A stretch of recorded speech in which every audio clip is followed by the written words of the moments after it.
2025 திருக்கணிதப்படி சனி பயிற்சியானது என்னவோ உண்மைதான். ஆனால் 2026 6ஆம் தேதி மார்ச் மாதம் 2026 அன்று வாக்கியப்படி, அதாவது கோயிலுடைய விதிமுறைப்படி கோயிலில் பின்பற்றக்கூடிய முறை அப்படிங்கிறது இந்த ஆண்டு 2026ஆம் ஆண்டு மார்ச் மாதம் 6ஆம் தேதி தான் ஃபாலோ பண்ணுறாங்க. இதில் திருக்கணிதமாக வாக்கியமாக எது சரியாக இருக்கும் எது தவறாக இருக்கும் அப்படின்னு பார்க்குற பட்சத்தில் ரெண்டுமே சரியாக தான் இருக்கும். ரெண்டு முறையிலையும் பார்க்கணும், ரெண்டுமே சரியாக தான் இருக்கும். ரெண்டு கணிப்புகளும் சரி தான். இதில் ஒரு முறை சரி ஒரு முறை தவறு அப்படிங்கிறது சொல்கிறதுக்கு இல்லை. வாக்கியப்படியான பலன்கள் சரியாக தான் இருக்கும், திருக்கணிதப்படியான பலன்களும் சரியாக தான் இருக்கும். சரி, இதில் எதை பின்பற்றுறது அப்படிங்கிறதுல பல்வேறு குழப்பங்கள் இருக்குது. நீங்கள் வாக்கியத்தை தான் ஃபாலோ பண்ணுறீங்க அப்படின்ற பட்சத்தில் வாக்கியத்தையே ஃபாலோ பண்ணிக்கலாம். திருக்கணித முறைப்படி ஒரு சாரர் ஃபாலோ பண்ணுறது திருக்கணித முறைப்படி ஃபாலோ பண்ணிக்கலாம். இதில் திருக்கணிதத்துக்கும் வாக்கியத்துக்கும் என்ன வித்தியாசம் அப்படின்னா, கிட்டத்தட்ட ஒரு 10 மாதங்கள் வித்தியாசப்படுது. அதாவது கிரக பயிற்சிகள் அப்படிங்கிறது வித்தியாசப்படுது. கிட்டத்தட்ட அந்த சம்பவ காலங்கள் அப்படிங்கிறது மட்டும் வித்தியாசப்படுமே தவிர மற்றபடி சம்பவம் நடக்கும் அப்படிங்கிறதுல எந்த விதமான மாற்று கருத்துக்கு இடமில்லை. சம்பவத்தில் மாற்றம் இல்லை, ஆனால் சம்பவம் நடக்கும் காலம் மட்டும் மாறுபடும். இது அவங்கவுங்களுடைய அனுபவ ரீதியான பலன்களை தான் கணிக்கணும். இப்போ என்ன கேட்டிங்க அப்படின்னா வாக்கியப்படி அப்படின்ற ஒரு கருத்தும், திருக்கணிதம் சார்ந்தவர்களை கேட்டிங்கன்னா திருக்கணிதப்படி தான் சரி அப்படின்ற ஒரு கருத்தும் இருக்கும். இதில் அனுபவம் தான் சிறந்த ஒரு பலன்களை கொடுக்கும். சரிங்க, இப்போ இந்த ஆண்டு 2026 மார்ச் மாதம் நடக்கக்கூடிய இந்த வாக்கியப்படியான சனி பயிற்சியில் எந்தெந்த ராசிகள் நல்ல பலன்களை அனுபவிக்க இருக்குது அப்படின்னு பார்த்தீங்க அப்படின்னா, ஃபஸ்ட்டு ஒரு 4 ராசிகளுக்கு மட்டும் கவனமாக இருக்க வேண்டிய ராசிகள் நம்ம சொல்லிடணும். மீனம் உடல் ரீதியான பிரச்சனைகளுக்கு கவனமாக இருக்கணும்.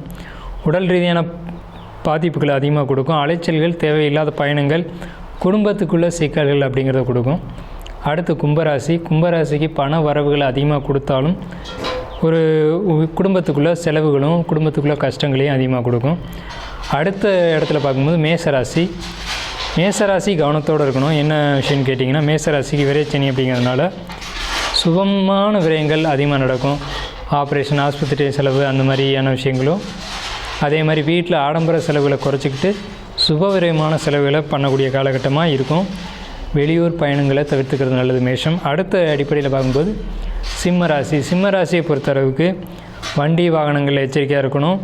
அதே மாதிரி குடும்பத்துக்குள்ளே தேவையில்லாத ஒரு வாக்குவாதங்களை தவிர்த்துக்கணும். இந்த 4 ராசிகளும், அதாவது மீனம், கும்பம், மேஷம், சிம்மம், இந்த 4 ராசிகள் கவனமாக இருக்கணும். அடுத்து மற்ற ராசிகள்னு சொல்லக்கூடிய ஒரு 8 ராசிகள் பொறுத்த வரைக்கும் நல்லா இருக்குது அப்படின்னு தான் சொல்லணும். எந்தெந்த ராசிகள் நல்ல பலன்களை அனுபவிக்குது அப்படின்னு பார்க்கும்போது, ரிஷபம்னு சொன்னோம்னா தொட்டது எல்லாம் தொடங்கக்கூடிய காலம் அப்படின்னு சொல்லலாம். லாபங்களை பெரிய அளவில் பார்க்கலாம், பொருளாதாரத்துக்கு முன்னேற்றம் இருக்கும் அப்படின்னு சொல்லலாம். ஏன்னா ரிஷபத்துக்கு 11 சனி அப்படிங்கிறதுனால. மிதுனம் நல்லா இருக்குது, கடகம் ரொம்ப சூப்பராக இருக்குது, அதே மாதிரி கன்னி நல்லா இருக்குது, விருச்சிகம், துலாம் இதெல்லாம் நல்லா இருக்குது, துளாராசிக்கும் நல்லா இருக்குது, தனுசு, மகரம், இந்த ராசிகள் எல்லாம், இந்த 8 ராசிகள் பார்த்திங்க அப்படின்னா கண்டிப்பாக நல்ல பலன்கள் அப்படின்னு நம்ம சொல்லலாம்.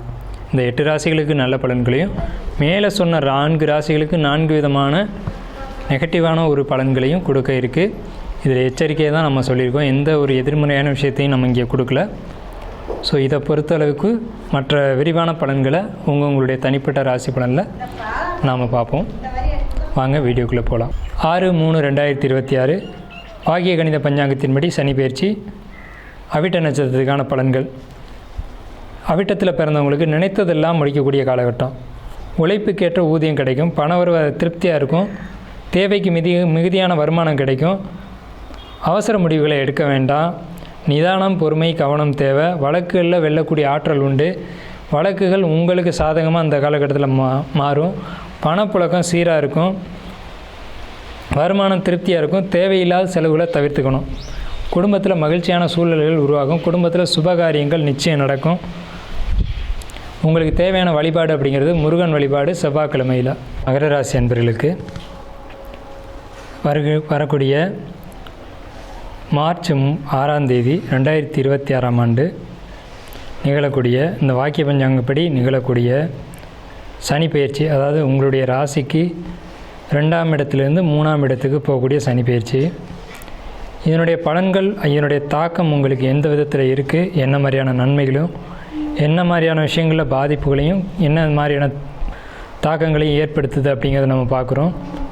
முதல் விஷயமாக நம்ம பார்க்குறது ஹெல்த்து. உங்களுடைய உடல்நிலைகள் எப்படி இருக்குது அப்படிங்கிறத பார்க்குறோம். உங்களுடைய உடல்நிலையை பொறுத்த வரைக்கும் பாதிப்புக்கான அம்சங்கள் எதுவும் இல்லை. ஹெல்த் வைஸ் ரொம்ப சூப்பராக இருக்குது. இருந்தாலும் நீங்கள் உடல் ரீதியான விஷயங்களில் நீங்கள் கவனமாக இருக்கணும் அப்படிங்கிற ஒரு அமைப்பு இருக்குது. என்ன இடங்களில் கவனமாக இருக்கணும் அப்படின்னா, இடுப்புக்கு கீழே பாதிப்புகள் ஏற்படுத்தலாம் அப்படிங்கிற ஒரு அமைப்பு இருக்குது. ஏன்னா இந்த சனி பயிற்சிக்கு பின்னாடி தான் இந்த ஒரு அமைப்பு உங்களுக்கு உருவாகும். அதுக்கு முன்னாடி வரைக்கும் இந்த பிரச்சனைகள் இல்லை. 2026லேருந்து 2029 வரைக்கும் இந்த மாதிரியான ஒரு அமைப்பு அப்படிங்கிறது காணப்படும்.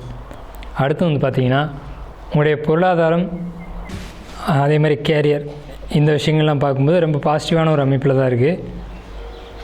என்ன பாசிட்டிவ் அப்படின்னு கேட்டிங்கன்னா, தொழிலில் இருக்கக்கூடியவங்களுக்கு தொழில் சார்ந்த ஒரு தொந்தரவு இல்லாத ஒரு தன்மை, அதாவது வந்து தொழிலை டெவலப் பண்ணுறேன், தொழிலை வந்து விரிவுபடுத்துகிறேன், அல்லது வந்து வேறு தொழிலுக்கு மாற்றிக்கிறேன் அப்படின்னு சொல்லக்கூடியவங்களுக்கு, அதே மாதிரி வெளிநாட்டு வாய்ப்புகளை தேடக்கூடியவங்களுக்கு, இவங்களுக்கெல்லாம் சாதகமான காலகட்டமாக இருக்குது. வெளியூர் போய் தொழில் பண்ணுறேன், வெளிநாடு போய் நான் வேலை வாய்ப்புகளை தேடிக்கிறேன் அப்படின்னு சொல்லக்கூடியவங்களுக்கு சாதகமான காலகட்டமாக இருக்குது. இதனால் பொருளாதாரம் அப்படின்றத பொறுத்த வரைக்கும் ரொம்பவுமே ஒரு பாசிட்டிவாக இருக்குது. இது நாள் வரைக்கும் இருந்த ஒரு நெகட்டிவ் மாறி ஒரு பாசிட்டிவான ஒரு சூழல் வந்து இருக்குது. அதாவது 8 10 அப்படின்ற சூழ்நிலை இல்லாமல் போதுமான அளவுக்கு பொருளாதாரங்கள் வந்து நிறைவாக இருக்கக்கூடிய ஒரு சூழ்நிலை அப்படிங்கிறது இந்த சனி பயிற்சியில், அதாவது 2026 வரக்கூடிய சனி பயிற்சியில் 2029 வரைக்கும் உங்களுக்கு வந்து இந்த நிலை நீடிக்கும் அப்படின்ற ஒரு அமைப்பு இருக்குது. அதே நேரத்தில் உங்களுக்கு வந்துட்டு கேரியரை பொறுத்த வரைக்கும் நீங்கள் ஜாப் போயிட்டுருக்கீங்க, ஒருத்தர் கீழே ஒரு வேலை செய்கிறீங்க, இல்லை ஒரு நிர்வாகத்திறமை சார்ந்த ஒரு வேலை செய்கிறீங்க, பணம் சம்மந்தப்பட்ட நிதி மேலாண்மையில் இருக்கீங்க அப்படின்ற பட்சத்தில் உங்களுக்கு ரிஸ்க் இல்லைன்னு சொல்லப்போனால் உங்களுக்கு நல்ல ஒரு முன்னேற்றத்தை கொடுக்கும் அப்படின்ற ஒரு அமைப்பு தான். வேலையில் ஸ்மூத்தாக போகும், ஒரு முன்னேற்றம் இருக்கும், ப்ரொமோஷன் இருக்கும், அதே மாதிரி ஒரு இன்க்ரிமெண்ட் இருக்கும், தடை இருக்காது. வேலைக்கு போகிற இடத்துல யாருனாலையும் ஒரு தொந்தரவுகளோ இடையூறுகளோ இந்த மாதிரியான ஒரு வம்பு வழக்குகளோ, இதை சொல்லிட்டாங்க அதை பேசிட்டாங்க அப்படின்ற ஒரு பிரச்சனைகளோ இருக்காது உங்களுக்கு. அதே நேரத்தில் எல்லோரும் ஒருத்தர் இணக்கமாக செயல்பட்டு ஒருத்தருக்கு ஒருத்தர் உதவி செஞ்சு அதன் மூலமாக ஒவ்வொருத்தருக்கும் ஒருத்தர் வந்து முன்னேற்றி விடக்கூடிய ஒரு சூழ்நிலை அப்படிங்கிறது இந்த மகர ராசிக்காரங்களுக்கு இந்த 2026 வரக்கூடிய சனி பயிற்சியானது நிறைவாக இருக்கும். அதே இந்த மகர ராசிக்கு தனிப்பட்ட தொழில் செய்கிறேன் சார் அப்படின்னு சொல்லக்கூடியவங்களை பொறுத்த வரைக்கும், தொழில் அப்படின்னாலே மகர ராசிக்காரங்களுக்கான தொழில் அப்படிங்கிறது ஆடம்பரம், லக்ஸரியான விஷயங்கள், இது சம்மந்தப்பட்ட தொழில்கள் தான் செய்வாங்க. இது சம்மந்தப்பட்ட தொழில்களை பொறுத்த வரைக்கும் தொழில் டெவலப்மெண்ட்டு கண்டிப்பாக இருக்குது. ஒரு கடை வச்சுருந்தா இன்னொரு கடை சேர்த்து வைக்கிறேன், அல்லது ஒரு கடையில் வந்து வியாபாரம் இல்லை, இப்போ இன்னொரு இடத்துல போய் நான் வைக்கிறேன், இன்னொரு இடத்துல தொழில் நிறுவனங்களை ஸ்டார்ட் பண்ணுறேன், இன்னொரு இடத்துல போய் இண்டஸ்ட்ரியில் ஸ்டார்ட் பண்ணுறேன், இன்னும் 10 ஊழியர்களை வந்து அதிகமாக வேலைக்கு போடுறேன் அப்படின்னு சொல்லக்கூடிய அமைப்பெல்லாம் அதிகமாக இருக்குது. ஸோ கடன் வாங்குறது ஒரு பக்கம், கடன் கிடைக்கும் அப்படின்றது ஒரு பக்கம். கடன் வாங்கி முதலீடு பண்ணாலும் லாபம் இருக்குது, கடன் கொடுப்பாங்க, அந்த வாங்கின கடனை முதலீடு பண்ணலாம். முதலீடு பண்ணுறதுக்கான சரியான யுத்திகளும் சரியான ஒரு ஆலோசனைகளும் உங்களுக்கு கிடைக்கும். இது ஒரு பாசிட்டிவான ஒரு அமைப்பு. அடுத்து பார்த்துட்டிங்கன்னா, காதல், லவ் போன்ற விஷயங்களை பொறுத்த வரைக்கும் இதில் வந்து மகரத்துக்கு வந்துட்டு ரொம்ப குறிப்பாக சொல்ல வேண்டிய விஷயம் என்னென்னா, அடிக்கடி காதல் வயப்படக்கூடிய ராசி மகர ராசி தான். மேரேஜ் அதிகமாக வந்து காதல் மேரேஜ் அப்படின்னு சொல்லக்கூடிய ராசி மகர ராசி தான். இப்போ இவங்களுக்கு வந்து நழுவிட்டோம், கை கழுவி விட்டுட்டோம் அப்படின்னு தவிச்சு வர்றதும் மகர ராசிக்காரங்களான நீங்கள் தான். ஸோ உங்களுக்கு வந்துட்டு இந்த டைம் எப்படி இருக்கும் அப்படின்னா, குடும்பத்துக்கு ஏற்றக்கூடிய காதலாக இருக்காது. ஸோ அதை பொறுத்த வரைக்கும் நீங்கள் ரொம்ப கவனமாக இருக்கணும். ஒரு விஷயத்துக்குள்ளே இறங்கும்போது ஒரு முறைக்கு இருமுறை இது வந்து சரியாக இருக்குமா, இந்த பாதை வந்து சரியான பாதையா அப்படிங்கிறத சிந்திச்சு இறங்குனீங்க அப்படின்னா அது வெற்றியை தரும். இல்லை ஒரு ஆபத்தான விஷயத்தில் இறங்கிட்டு அப்புறம் காப்பாற்றலை, அப்புறம் வந்து ஏற்றுக்கலை அப்படின்னு சொல்கிறது ஒரு நெகட்டிவான ஒரு அமைப்பு. ஸோ இதை பொறுத்த வரைக்கும் தான் நீங்கள் கவனமாக இருக்கணுமே தவிர, இந்த 2026லேருந்து 2029க்குள்ளேயும் இருக்கக்கூடிய பிரச்சனை இது ஒன்று தான். காதல் விஷயத்தில் எச்சரிக்கையாக இருக்கணும்.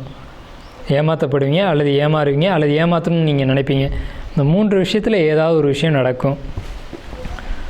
திருமண வாழ்க்கையை பொறுத்த வரைக்கும் எப்போதுமே மகர ராசிக்காரங்க கவனமாக தான் இருக்கணும்.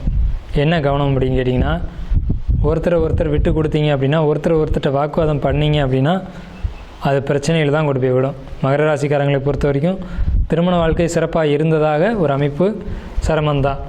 ஸோ திருமண வாழ்க்கையை பொறுத்த வரைக்கும் நீங்கள் எப்படி நடத்துக்கிறீங்களோ அதை பொறுத்து தான் உங்களுடைய லைஃப் அப்படிங்கிறது போகும். இந்த 2026க்கு பிறகு அதில் வந்து ஒரு நெகட்டிவான அமைப்பு இல்லை. ஆனால் நீங்கள் நெகட்டிவான அமைப்பை ஏற்படுத்திக்க கூடாது. இதை பொறுத்தளவுக்கு நீங்கள் கவனமாக இருக்கணும். அரசாங்க வேலைக்கு ட்ரை பண்ணக்கூடியவங்க, ஷேர் மார்க்கெட்டில் இன்வெஸ்ட் பண்ணக்கூடியவங்க, இவங்களை பொறுத்த வரைக்கும் மகர ராசிக்கு சனி பெயர்ச்சி என்ன சொல்லுது அப்படின்னு பார்க்கும்போது, ஷேர் மார்க்கெட்டில் நல்ல லாபங்கள் கண்டிப்பாக எடுக்கக்கூடிய அமைப்பு நிச்சயமாக இருக்குது. அதை நீங்கள் ஒரு குறள் இருக்குது, ஞானம் கருதிலும் கைகூடும், காலம் அறிந்து இடத்தார் செய்யின் அப்படின்னு சொல்லி. அது உலகத்தை கூட அடையலாமா, அந்த காலம் அறிந்து அந்த இடத்துல செய்யணுமா. இடம், அதாவது காலம், சுருதி, யுத்தி, பேதம் சொல்லக்கூடிய இந்த 4 விஷயங்களையும் சரியாக யார் பின்பற்றாங்களோ அவங்களுக்கு எல்லா விதமான வெற்றிகளும் கிடைக்கும். இது மகர ராசிக்கு குறிப்பிட்டு சொல்ல வேண்டிய விஷயம். ஏன்னா மகர ராசிக்காரங்க தான் ஒரு விஷயத்தை எதை எங்கே எப்படி செய்யணும்னு தெரியாமல் செய்யக்கூடியவங்க. அதனால தான் உங்களை நான் மென்ஷன் பண்ணி சொல்கிறேன், ஞானம் கருதின் கைகூடும், காலம் அறிந்து இடத்தார் செய்யின் அப்படின்னு சொல்லி. ஸோ இதை நீங்கள் கவனமாக கையாண்டு நீங்கள் வெற்றி அடையணும் அப்படின்ற வாழ்த்துக்களோடு நம்ம நிறைவு செய்கிறோம். உங்களுக்கான பரிகாரம் அப்படிங்கிறது கணபதி கோயிலுக்கு அல்லது கணபதி கோயிலுக்கு எடுத்துக்கலாம். வியாழக்கிழமை அன்னைக்கு பச்சை நிறத்தை பாசிப்பருப்பு அல்லது பயறு நீங்கள் வந்து தானம் கொடுக்குறது அப்படிங்கிறது மிகப்பெரிய ஒரு வெற்றியை நிச்சயமாக இந்த 2026லேருந்து 2029க்குள்ளே வரக்கூடிய இந்த மீன ராசியில் பயிற்சி ஆகக்கூடிய சனி பயிற்சியானது உங்களுக்கு நிச்சயம் கொடுக்கும். நன்றியும் வாழ்த்துக்களும். வாழ்க வளமுடன்.